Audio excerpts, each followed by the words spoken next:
Episode की starting में हमें बताया जाता है कि एंशिएंट टाइम में विच क्लैन ने डीमन क्लैन पर हमला कर दिया था और डीमन किंग बुजोंग माउंटेन पर कब्जा करने के लिए चला गया और डीमन किंग ने विच क्लैन के साथ फाइट स्टार्ट कर दी और इस दौरान डीमन किंग के 10 प्रिंस सूर्य में बदल गए और उन 10 प्रिंस की पावर इतनी थी कि वो दुनिया को खाक में मिटाने के लिए ही काफी थे और उन्हें हराने के लिए विच क्लैन का एक ग्रेट वॉरियर सामने आया जिसने उन 9 प्रिंस को अकेले ही मार डाला और केवल एक प्रिंस बचा लूया जो कि मौका देकर वहां से भाग गया था। पर इस वॉर के बाद दोनों ही क्लेन्स को काफी बड़ा नुकसान झेलना पड़ा। इसका फायदा उठाकर इंसानों ने विच क्लेन और डीमन क्लेन को डिफीट कर दिया और विच कोर्ट को हेवनली कोर्ट में बदल दिया गया। डीमंस के आने के बाद हेवनली कोर्ट से बदला लेने के लिए 10th प्रिंस सभी जगह तबाही मचा रहा होता है। नेक्स्ट सीन में हमें शियो क्विंग पीक के मास्टर क्वीन को दिखाया जाता है। तभी वहाँ 10th प्रिंस आ जाता है जो कि कहता है मेरी केवल एक छोटी सी रिक्वेस्ट है और हमारा हीरो ली चेंग शाओ भी अपने फ्लाइंग गैजेट पर बैठकर अपने मास्टर को बचाने आ रहा होता है क्योंकि उसे लगता है कि उसके मास्टर खतरे में है। पर तब तक 10th प्रिंस ने मास्टर को हरा दिया होता है। वो जैसे ही मास्टर को मारने जा रहा होता है वह पेपरमैन नंबर 1 आ जाता है जो मास्टर को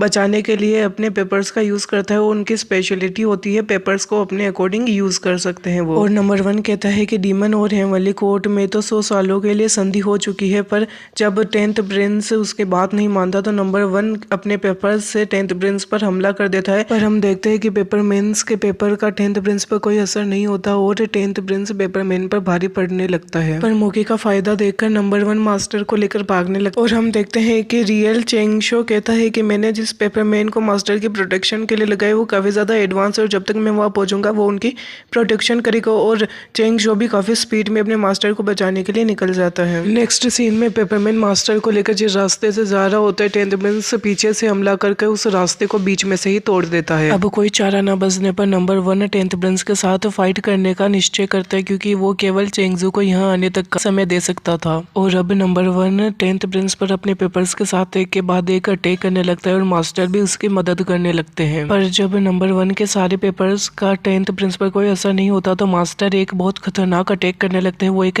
डिवाइन हेवनली स्वॉर्ड से उसके ऊपर हमला कर देते हैं 10th प्रिंस पर जिसका इम्पैक्ट इतना पावरफुल होता है कि चारों तरफ पावर क्लैश होने लग जाते हैं और काफी ज्यादा ब्लास्ट भी हो जाता है।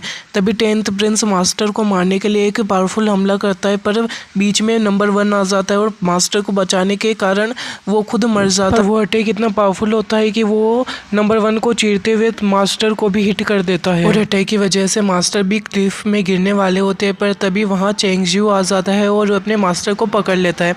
अपने मास्टर को इतनी बुरी हालत में देखकर चेंगजू को बहुत बड़ा धक्का लगता है क्योंकि उसके मास्टर उसके हाथों में ही अपना दम तोड़ देते हैं। ये देखकर उसे काफी बुरा लगता है और वो जोर जोर से चीखने चिल्लाने लगता है। यहाँ पर चेंगजू की जो हालत है उसके मास्टर को खोने की इसको अपने शब्दों में बयां करना मेरे लिए मुश्किल है क्योंकि अपने किसी लव वन को अपने हाथों में ही दम तोड़ते देखना ये काफी ज्यादा दुख में होता है और इसको शब्दों में बयां नहीं किया जा सकता। तभी वहाँ पर 10th प्रिंस आ जाता है। उसने अपना मिशन पूरा कर दिया था मास्टर को मारने का। उसके पास अपॉर्चुनिटी थी कि वो हेवनली कोर्ट पर अपना कब्जा कर सके पर हमें रिवर्स टाइमिंग दिखाई जाती है। अब हमें कहानी 200 साल पहले की दिखाई जाती है। आखिर क्यों डीमंस हेवनली कोर्ट पर कब्जा करना चाहते हैं। सबसे पहले हमें मास्टर को एक छोटी सी बच्ची जिसका नाम लिंगेर होता है बादल में उड़ते हुए वो कहते हैं कि हमारे धर्म की स्थापना एक महान ड्यू इमोर्टल ने की थी इसीलिए हमें ड्यूशिया कहा जाता है। और इसी के साथ हमारे ये चैप्टर खत्म होता है। अब हमारी मुलाकात होगी अगले चैप्टर में। तब तक के लिए stay safe, eat healthy and bye bye.